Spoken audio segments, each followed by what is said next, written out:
በዚህ ክፍል ንርኢ ተሞክሳያነ ፊደላተ ግዕዝ። በዚህ ክፍል ደግሞ በተለምዶ ተሞክሳያን እየተባሉ የሚጠሩ የግዕዝ ፊደላትን እናያለን።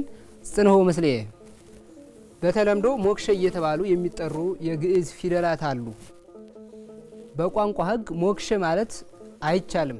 ለምን? ፊደላት ሲፈጠሩ ወይም ለቋንቋ ድምጽ ምልክት ሲፈጠርለት በመካነ ፍጥረትና በባህሪ ፍጥረት እንዳይገናኙ ተደርገው ስለሚፈጠሩ ማለት ነው። ስለዚህ ከመጀመሪያው ስነሳ ሞክሸ የሚባለውን ሕግ ውድቅ አድርጌ እነሳለሁ ማለት ነው። ለምን? በመካነ ፍጥረት ከተገናኙ በባህሪ ፍጥረት አይገናኙም። በባህሪ ፍጥረት ከተገናኙ ደግሞ በመካነ ፍጥረት ስለማይገናኙ ማለት ነው። መካነ ፍጥረት ማለት ድምጻት ወይም ፊደላት በአፍ ሲፈጠሩ ከአፍ ክፍል ሲፈጠሩ በጉሮሮ የሚፈጠሩ ሊኖሩ ይችላሉ። በከንፈር በጥርስ በከንፈርና በጥርስ የሚፈጠሩ ይኖራሉ። በድድ የሚፈጠሩ በላንቃ የሚፈጠሩ ይህ አይነት የአፍ ክፍል መካነ ፍጥረት እየተባለ ወይም መካነ ንባብ እየተባለ ይጠራል። ባህሪ ፍጥረት የሚባለው ደግሞ እነዚህ ፊደላት ሲፈጠሩ ከአፍ ክፍል ሲፈጠሩ የሚያሳዩት ባህሪ ፈንድቶ እግድ ሆኖ ፈንድቶ የሚወጣ አለ፣ ሹልክልክ ሆኖ የሚወጣ አለ። በከንፈር ሲፈጠር ነዛሪ ሆኖ የሚፈጠር አለ፣ ኢነዛሪ ሆኖ የሚፈጠር አለ። ስለዚህ በመካነ ፍጥረት እንኳን ቢገናኙ በባህሪ ፍጥረት ይለያያሉ። የግድ ይህንን ሕግ ተከትሎ ለፊደላት ለድምጻት ፊደል ምልክት ስለሚሰራ ማለት ነው። ስለዚህ እነዚህ የግዕዝ ፊደላት ወደ 9 የሚደርሱ የግዕዝ ፊደላት ናቸው። እያንዳንዳቸውን ማየት ይጠበቅብናል። 3ቱ ሀዎች ለምሳሌ 3ቱ ሀዎች ለምሳሌ ይሄኛው አለ፣ ሀሌታው ሀ ይባላል። በእርግጥ በስም ይለያያሉ።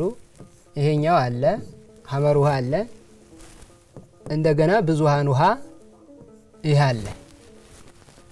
እንደገና 2ቱ ሰዎች አሉ። 2ቱ ይሄ ንጉሱ ሰና እሳቱ ሰ 2ቱ አዎች አሉ። ይሄኛው አይኑ አና አልፋው አ። እንደገና 2ቱ ጸዎች አሉ።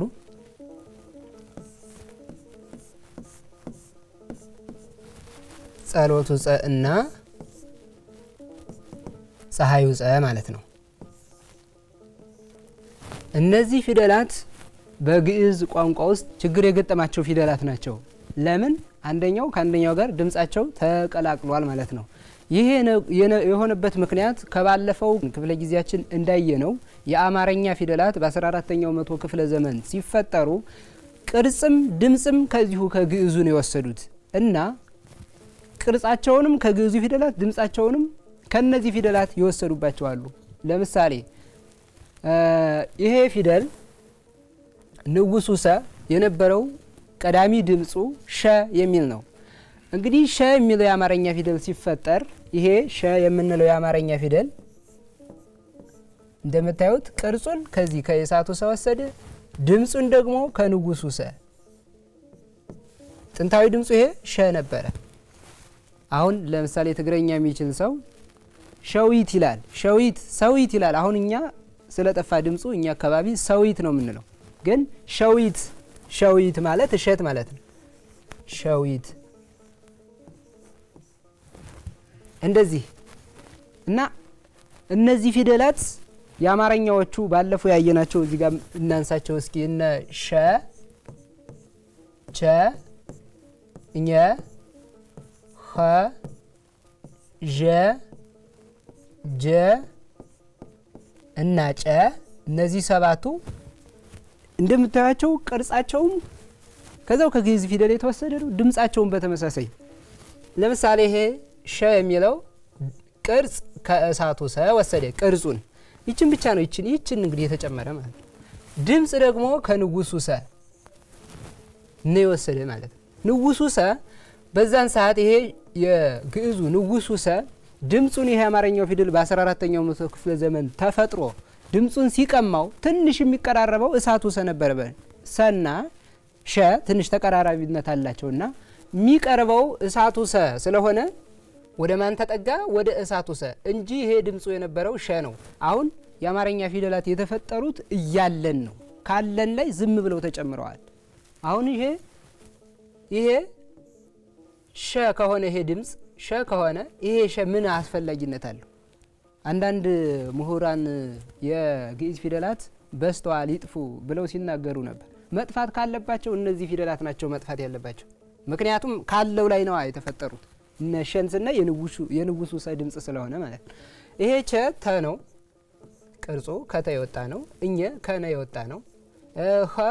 ይሄ ደግሞ በጣም ከፊደላት ችግር ያለበት ፊደል ይሄ ነው። ቅርጹ ከ ነው እንደምታዩት፣ ይችን ብቻ ጨመረ እንጂ ድምፁ ግን አሁን ለማመን የሚያስቸግራችሁ ይሄ ነው። ሀሌታው ሀ ነው። ይሄ ነው።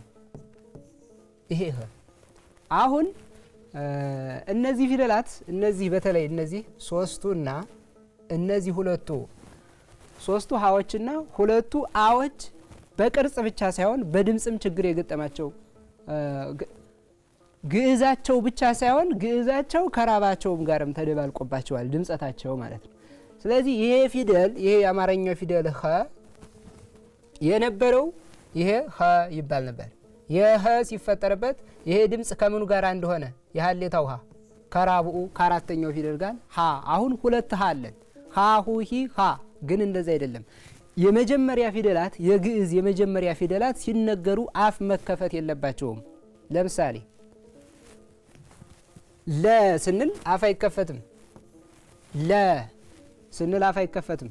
አራተኛው ሲሆንስ ላ አፍ ይከፈታል። በተመሳሳይ ከዚህ ፊደል ኑልኝ ኸ ነበር ጥንታዊ ድምፁ። ይሄ ኸ ምን ሆነ? ይሄኛው ፊደል የአማርኛው ቅርጽ ከከ ድምፅን የዚህን ቀምቶ ሲወስድበት አማራጭ ሲያጣ ይሄ ከአራተኛው ጋር ተመሳሳይ ሆነ።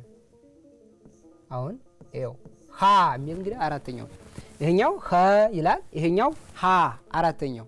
ሌሎችም የአም ባህሪ በተመሳሳይ ነው። የአ እዚህ ጋር ቅርጹን ላሳይ። መጀመሪያ ዠ ያው ከዘ ነው፣ ጀ ከደ ነው፣ ጨ ከጠ ነው። ይሄም አንድ አስቸጋሪ ፊደል ነው።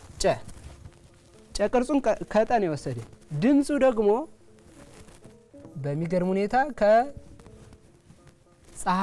ጸሎቱ ጸ ላይ ነው የወሰደው ማለት ነው። ከጸሎቱ ጸ የተወሰደ ነው። አያችሁ ጨ ይላል። ስለዚህ ይሄ ፊደል ቅርጽ ከዚህ ድምፅ ከዚህ። አሁን የአማርኛ ፊደላት ምንድን ነው አስፈላጊነታቸው? ከዛው ከግዕዙ ላይ ተነስተው የተወሰዱ ስለሆነ እነዚህም ፊደላት የአማርኛ ፊደል ማለት አይቻልም። ለምን? የምታዩት ናቸው። ቅርጹንም ድምፁንም ከግዕዙ የወሰዱ ፊደላት ስለሆኑ ማለት ነው።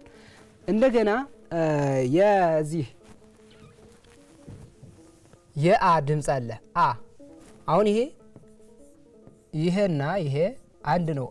አሁን ይሄ መሆኑ የነዚህ ፊደላት ድምፅ የግዕዙና የራብኡ በመቀላቀሉ ምክንያት በግዕዝ ቋንቋ ውስጥ በጣም ልዩ የሆነ ባህሪ የግስ አፈንጋጭ ሆነዋል። ይሄ በመሆኑ በመቀላቀላቸው ለምሳሌ አሁን የሆነ ቃል ብጽፍ ለምሳሌ መርሃ ያህ ነው። በእርግጥ ይሄ መርሃ እና መርሃ ምንድነው? አሁን ድምፀታቸው አንዱ ሆኗል። የምኑ ነው? የግዕዙና የራብኡ መርሃ። ይሄ ጥንታዊ ድምፁ ቢሆን የጉሮሮ ድምፅ የመጀመሪያ ነው። መርሃ ብሎ በጉሮሮ፣ ይሄኛው ደግሞ መርሃ አፍ ተከፍቶ ማለት ነው። ይሄኛው በተመሳሳይ ይሄ ድምፁ የነበረው የሚል ነው። አሁን ከአናባቢ የአማርኛ አናባቢዎችን ብናይ ለምሳሌ በግዕዙ ፈንታ ማን ተተክታለች? እንደዚች ያለች። ግን ይሄ ነበር ድምፀቱ። ይሄ ድምፅ ከማን ጋር እንደሆነ ከራብኡ ጋር ኢ ሁለት እንዴት ኖረን? ይሄ አ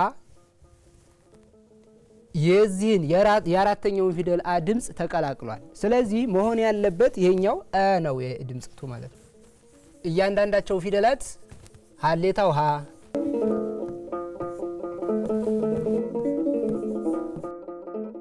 ዛሬ እንዳጠቃላይ ሞክሸ ፊደላት በዚህ ክፍል ብቻ የሚያልቁ ስላልሆኑ በዛሬው ክፍል ሞክሸ ፊደላት ከአማርኛ ፊደላት ድምፅ የአማርኛ ፊደላት እንዴት ድምፃቸውን እንዲወሰዱባቸው ወይም የአማርኛ ፊደላት ከግዕዝ የመጡት የአማርኛ ፊደላት እነማን እንደሆኑ ድምጻቸውን ቅርጻቸውን ከነሱ ጋር በምን አይነት መልኩ እንደሚመሳሰል አይተናል።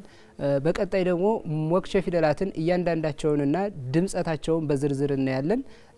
የዛሬው ዝግጅታችን በዚህ ይጠናቀቃል። ሰላም ለኩም።